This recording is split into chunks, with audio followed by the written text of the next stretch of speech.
माऊली नमस्कार. आज आपण सार्थश्री तुकारामांची गाथा याच्यातले अभंग क्रमांक 265 ते 270 अर्थासह ऐकणार आहोत. ह्या व्हिडिओमध्ये मी काही प्रॉडक्ट टॅग केलेले आहेत. अतिशय चांगले प्रॉडक्ट आहेत असे निवडूनच मी टॅग केलेले आहेत.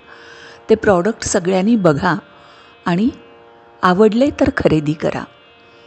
तुम्हाला रास्त दरात म्हणजे जो ओरिजिनल रेट आहे त्याच्यातच ते प्रॉडक्ट मिळणार आहेत. तुम्हाला एकही पैसा जादा द्यावा लागणार नाही.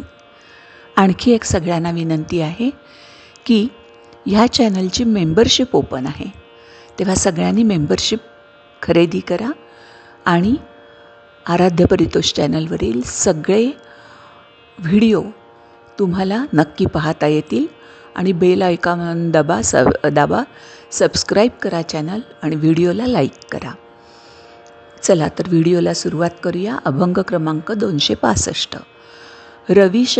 रश्मी कळा नये काढिता निराळा, तैसा आम्हा झाला भाव. अंगी जडोनी ठेला देव, गोडी साखरेपासूनी, कैसे निवडते दोन्ही, तुका म्हणे नाद उठी, निरोनी जाय नभापोटी. अर्थ आहे का?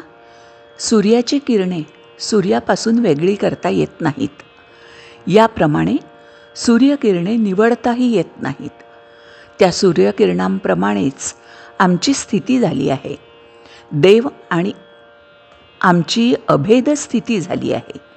देव आमच्या सर्वांगात वसला आहे. साखरेपासून गोडी वेगळी करता येणार नाही. तुकाराम महाराज म्हणतात, उत्पन्न झालेला शब्द आकाशाच्या पोटात नाहीसा होतो, तसे देव व आमचे झाले आहे. असा होता 265वा अभंग. आता अभंग क्रमांक 266. थोडे परी निरे अविटते घ्यावे खरे, घ्यावे जेणे नये तुटी, बीज वाढे बीजापोटी. चित्त ठेवी ग्वाही उपचारे चाड नाही, आपले ते हित फार, तुका म्हणे खरे सार. अर्थ आहे का? आपल्याला व्यवहारात जे काही थोडे हवे असेल ते घ्यावे, जे खरे आहे अगदी स्वच्छ खरे व त्यापासून कधीही नुकसान होणार नाही आणि एका बीजापासून अनेकांची उत्पत्ती होईल असेच घ्यावे. काहीही घेताना आपले चित्त साक्षीस ठेवावे, निरीक्षण करून घ्यावे. तुकाराम महाराज म्हणतात, ज्याच्यामध्ये आपले हित आहे तेच घ्यावे, तेच सत्य आणि तेच चांगले आहे. याच्यानंतर अभंग आहे 267. अवघे देव साध परी या अवगुणांचा बाध, म्हणूनी नये सरी, राहे एकाएकी दुरी, ऊस कांदा एका आळा, स्वाद गोडीचा निराळा, तुका म्हणे नव्हे सरी, विष अमृताची परी. अमृत आणि विष सारखे नाहीत. तसंच कांदा आणि ऊस एकत्र लावले तरी त्यांचे गुणधर्म वेगळे. आता डिटेलमध्ये अर्थ आहे का? सगळे देव साध्य करणे शक्य आहे, पण आपले अवगुणच आपल्याला आडवे येतात. प्रत्येकाचे गुण वेगळे असतात, म्हणून कोणी गुणाची तुलना करू नये आणि कोणी कोणाची तुलना करू नये. बरोबरी करायला जाऊ नये, कारण एक हा दुसऱ्यापासून निराळा असतो. ऊस आणि कांदे एका आळ्यात जरी लावले तरी त्यांची चव आणि गोडी निराळी असते. तुकाराम महाराज म्हणतात, विष आणि अमृत दोन्ही पातळ पदार्थ आहेत, पाण्यापासून बनलेले आहेत, तरी त्यांचे गुणधर्म मात्र भिन्न आहेत. आता अभंग क्रमांक 268. शांती परते नाही सुख, येर अवघेची दुःख, म्हणूनी शांती धरा, उतर आलं पैल तीरा, खवळलिया कामक्रोधी, अंगी भरती आधी घ्यावी. तुका म्हणे त्रिविध ताप, मग जाती आपोआप. कधी त्रिविध ताप जातात? जर मनाला शांती असेल तर त्रिविध ताप जातात. हा अभंग गायलेला सुद्धा आहे. मला नक्की गायकाचं नाव आठवत नाही आहे, पण तुम्ही शोधून बघा, शांती परते नाही सुख म्हणून. अभंग ऐकायला तुम्हाला उत्तम आवाजात पण मिळू शकतो, पण आत्ता मात्र त्याचा अर्थ ऐका. हा होता 268वा अभंग.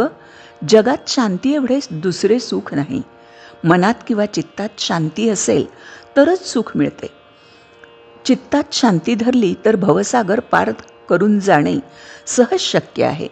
जर मनात काम क्रोध हे खवळलेले असतील तर मनात चिंता आणि शरीरात निरनिराळ्या व्याधी उत्पन्न होतील. तुकाराम महाराज म्हणतात, एकदा जर चित्तात शांतीची वस्ती झाली, चित्ताने शांती धारण केली तर त्रिविध ताप देहातून आपोआप निघून जातात.